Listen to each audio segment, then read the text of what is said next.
देखिए 8 तारीख को फुलवारी शरीफ थाना अंतर्गत 2 छोटी बच्चियों का अपहरण हो गया था और बाद में 9 तारीख को सुबह जो है उनका उसमें से एक बच्ची घायल अवस्था में और एक दूसरी बच्ची मृत अवस्था में मिली थी। इस संबंध में फुलवारी शरीफ में FIR अंकित करके ASP फुलवारी के नेतृत्व में एक टीम का गठन किया गया था, जिसमें IPS प्रोफेसर दीक्षा और DSP Annu, DSP professor Chinki, इसके अलावा टेक्निकल सेल के इंस्पेक्टर दीपक, SHO नौबतपुर, SHO महिला थाना, SHO बेऊर और कई ऑफिसर्स लगाए गए थे। उसके बाद जो है हम लोगों ने कई वैज्ञानिक तरीके से और जो हमारा ट्रेडिशनल तरीका है इन्वेस्टिगेशन का, लोकल लेवल पर जाके मल्टीपल टीम्स बना के हम लोगों ने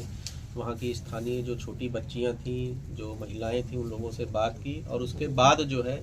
जो इन्फॉर्मेशन मिली थी उसके आधार पर, संदेह के आधार पर हम लोगों ने 2-3 लोगों को जो है पूछताछ के लिए ले आए थे। पूछताछ के क्रम में जो है इस पूरे मामले का उद्भेदन हुआ है और अभी तक जो बात आई है वो ये है कि एक व्यक्ति हैं, उसी जो आलमपुर गांव है उसके बगल में लगे हुए गांव है, वहाँ देवानंद राय उर्फ भोकलू, उनके द्वारा ये घटना कारित की गई है। अनुसंधान के क्रम में हम लोग जो घायल बच्ची है उससे भी जब लगातार एम्स में हमारी जो IPS प्रोफेसर है दीक्षा और DSP जो इस केस की चीफ IO हैं अन्नू, ये पूछताछ कर रही थी, तो बच्ची भी बार बार एक ही व्यक्ति की बात बता रही थी। हालांकि उसने 2 महिलाओं की बात की, लेकिन हम लोग को शुरू से ये संदेह लग रहा था कि महिलाओं की इसमें भूमिका नहीं होगी। तो बाद में अनुसंधान में यही बात आया कि इस एक व्यक्ति द्वारा ही ये घटना कारित की गई है। घटना का जो विवरण है वो ये है कि दोनों बच्चियां जो हैं वो जो गोबर से बना जो है उपला होता है, गोईठा जिसको लोकल लैंग्वेज में बोलते हैं, उसको लेने के लिए घर से निकली थी और ये व्यक्ति जो अभियुक्त हैं जिनको गिरफ्तार किया गया है, इनके घर के पास गई थी, इनसे पूछा तो इन्होंने दोनों बच्चियों को ये बताया कि घर में गोईठा नहीं है, खेत में है आगे। ऐसे इस तरह से बहला फुसला के उसको लेकर गए। पहले जो है गांव के बगल में ही कोई एक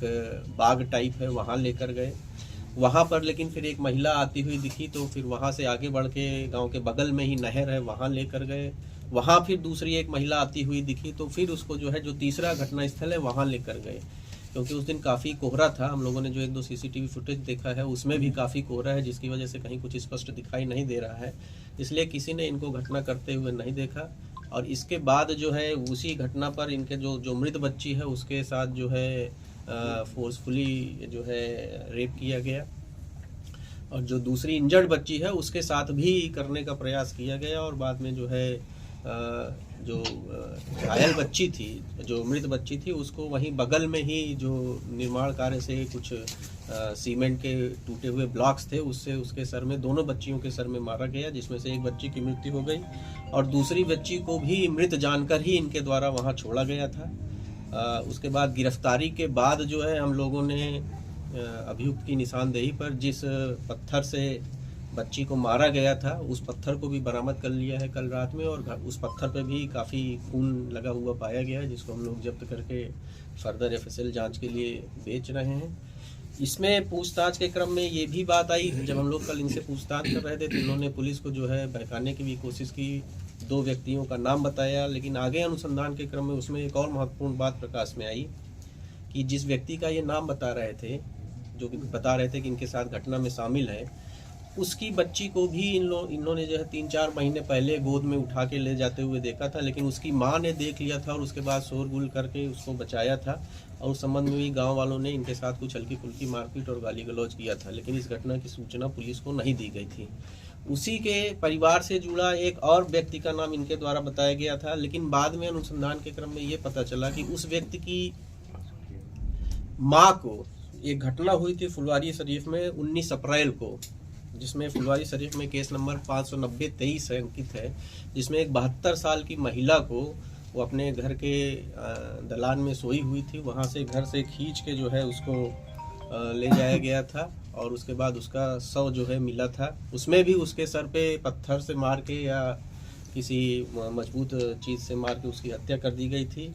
पूछताछ के क्रम में अभियुक्त ने उस घटना में भी अपनी संलिप्तता अकेले ही करने की बात बताई। उस घटना में भी हम लोग को काफ़ी आश्चर्य होता क्योंकि 3 अलग अलग जगह ब्लड पाए गए थे, तो हम लोग उससे पूरी घटना को समझ नहीं पा रहे थे कैसे 3 अलग अलग जगह ब्लड पाए, लेकिन अभियुक्त ने पूछताछ में जब पूरी बात बताई तो उस महिला को ये जो है पहले उसको जो है एक प्लास्टिक के पाइप से मारा, जब वो अर्ध चेतन अवस्था में हो गई तो उसको बगल के बाग में ले जाके उसके साथ भी इनके द्वारा रेप किया गया था।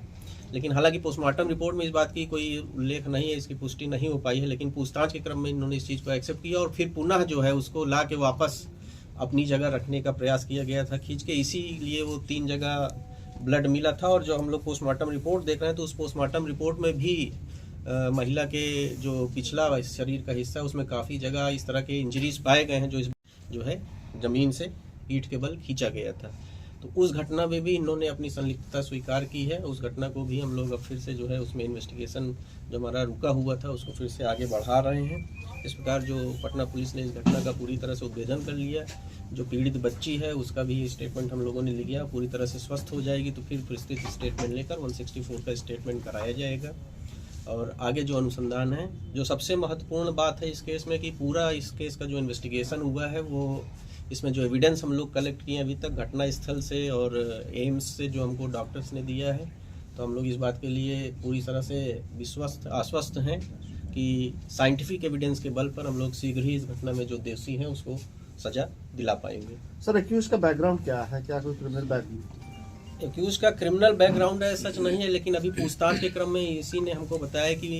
जो 3-4 वर्ष पूर्व बैल चोरी के मामले में ये एक बार जेल जा चुके हैं अब, लेकिन हम लोग उसको फर्दर जो है अपने रिकॉर्ड से वेरीफाई कर रहे हैं। क्या दोनों बच्चियों के दूसरी बच्ची के साथ भी रेप का हुआ है कि जो डॉक्टर ने जो हम लोग को दिया है इंजरी रिपोर्ट दी है उसमें जो उन्होंने कहा है कि संभावना से इनकार नहीं किया जा सकता है। इसके अलावा उन्होंने कई तरह के हम लोग को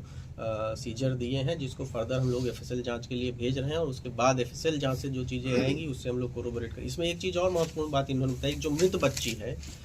उसके साथ इन्होंने 2-3 बार पहले भी प्रयास किया था और उसको 2-3 बार पहले प्रयास करने के क्रम में जो है, लेकिन देख लिए जाने के कारण, क्योंकि काफ़ी घनी आबादी वाला क्षेत्र है तो उसको कभी 10 रुपये 20 रुपये छोड़ दिया था। तो बच्ची जो मृत बच्ची है उसको ये ले जाने का प्रयास किए थे, लेकिन अपने प्रयास में सफल नहीं हो पाए थे क्योंकि